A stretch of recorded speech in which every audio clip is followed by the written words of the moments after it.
Hi, I'm Roxy. I'm an illustrator and brush enthusiast.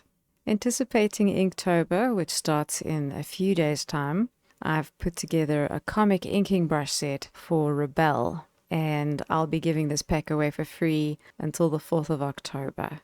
Thereafter, I'll put a modest price tag on it. And in this video, I'll be demoing the 16 brushes that come in the pack.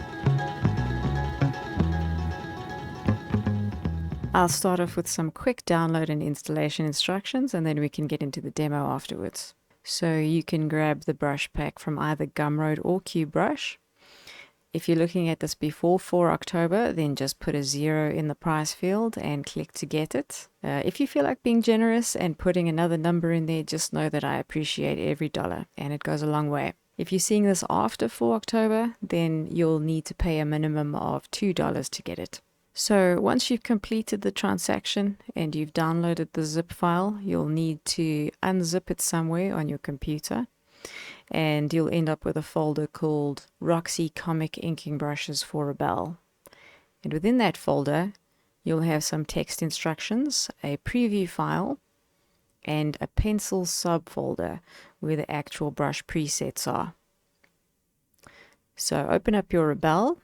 And I should mention that I made these in Rebelle Pro 7.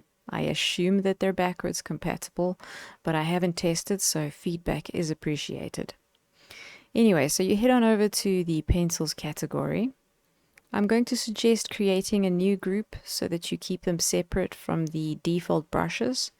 So to do that, you click the hamburger menu and click Add Group. If you scroll down to the bottom, you'll see it's created a group called My Brushes. I'd suggest renaming it to Roxy or something like that. That way you can differentiate between My Brushes from brushes you make yourself or ones you download from other artists. And once you have that group selected, and you'll see it selected because it's blue, click the hamburger menu again and click Import Brush Preset. Then you navigate to where you downloaded and unzipped the brushes, go to the pencils folder, select everything and click open. The brushes will appear here in alphabetical order, and you should have 16 of them in total. So this is an imaginary foraging backpack I drew to test out these brushes. Now, I mentioned Inktober before. If this is the first you're hearing of that, I've got a link in the description to a video I did that explains it thoroughly, including some drama associated with it. But to cut a long story short, every year a list of random words are published, and many artists like to use these as prompts of what to draw that month. There's 31 prompts, so the goal is 1 ink drawing per day. This year's prompt list has backpack for day 1, so I thought you know what, let's not mince words. I thought I'd cheat by getting this done early, but it can be our little secret. But let's just move that to one side and go through the brushes one by one. Okay, number 1, this is a brush pen. In real life, they look like this. Many comic book artists still use these physical ones, but I've fashioned this digital version to give a similar look. You can vary the pressure for different line weights. So if you press firmly, you get a proper chunky line, which is nice for shaping shadow areas. And if you press lightly, you can get a narrower line. If you feel like the weight fluctuates too extremely for you, then you'll prefer the next brush. This I call brush pen hard tip. And in real life, they look like this. This also has a line weight variance, but it's more uniform, so good for basic inking. This is the brush I suspect you'll probably end up using the most. It's good for outlines and it's good for hatching. The third brush I call RB. I dedicate this to a comic book artist called Ryan Benjamin. He's a well-known comic inker, and I've noticed his style often has these little blobs on the end of the lines instead of the typical tapering. So this brush is designed to help you achieve that look.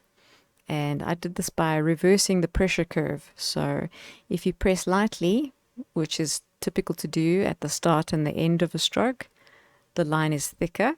And if you press firmer, as is typical during a stroke, the line is thin. So you automatically get that little blobby look on the ends. Brush number 4 is a rake. This is a cheaty little brush which could be used for laying down some very quick hatching. Each stroke is actually 5 strokes, and I haven't made the spacing exactly the same because that would look too perfect and machiny. So I tried to make it look as natural as I could. Number 5 is one of my favorites. This is a vintage brush.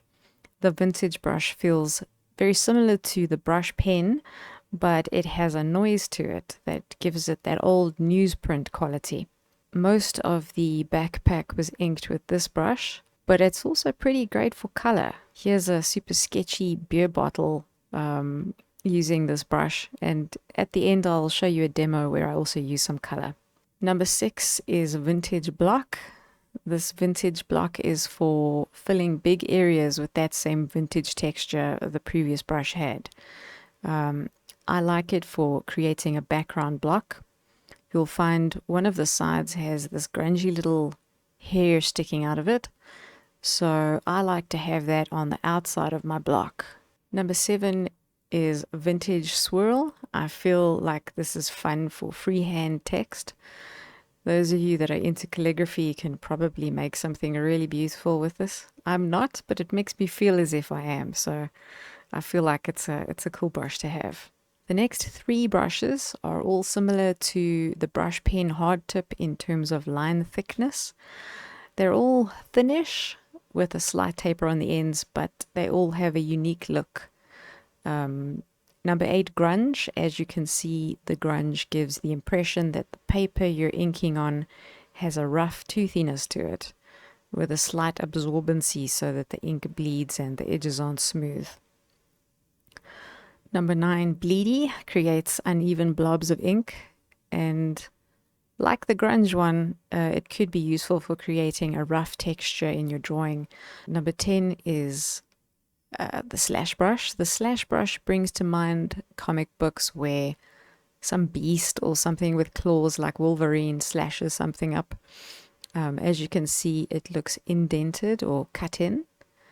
And if you have my rainbow Scratchboard product, a link in description, this could be an alternative brush to try.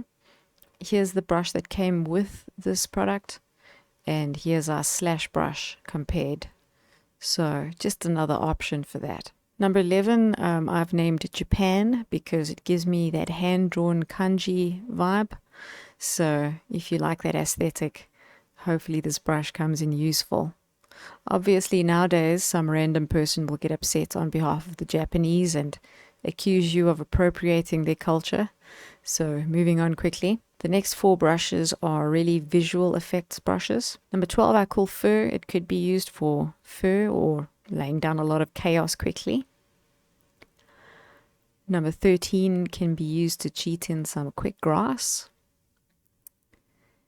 Number 14 is a super fun brush that creates a lot of random squiggles that could pass for foliage. It's what I used here on my imaginary foraging backpack.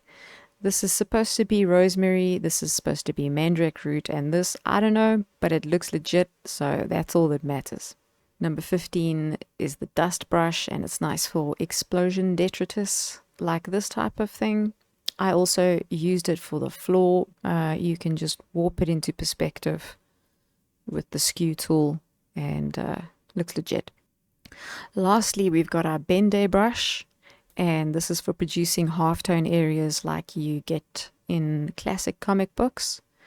You can see also that on my bag, for areas that weren't supposed to be light but hatching would have been too much, the Benday brush was just the perfect in-betweener. So those are our 16 brushes, and before I wrap up the video, I just want to show you how I made this, which brushes I used at which stage. So I started out by creating a rough sketch using a pencil from a previous set I gave away, link in description, and once I was happy with the proportions, I dropped the opacity, and on a layer above I started inking the contours using the second brush, Roxy Brush Pen Hard Tip. I then switched over to the first brush, Roxy Brush Pen, to fill in the solid shadows, and then switched back to the hard tip to do some hatching, and I kind of did this back and forth. I then created a layer underneath and grabbed number 6, the vintage block, slapped some color down. So hopefully that gives you a good idea of what you can do, and I hope you'll add me on social media if you make anything with the brushes so I can like and share it.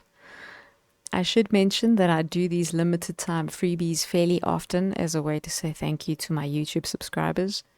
So if you like free stuff, consider subbing if you haven't already, and hit the bell notification so you get notified when I post stuff. Thank you for watching. Much obliged if you leave a like and subscribe, and as always, thank you to my dear patrons. Until the next one, God bless.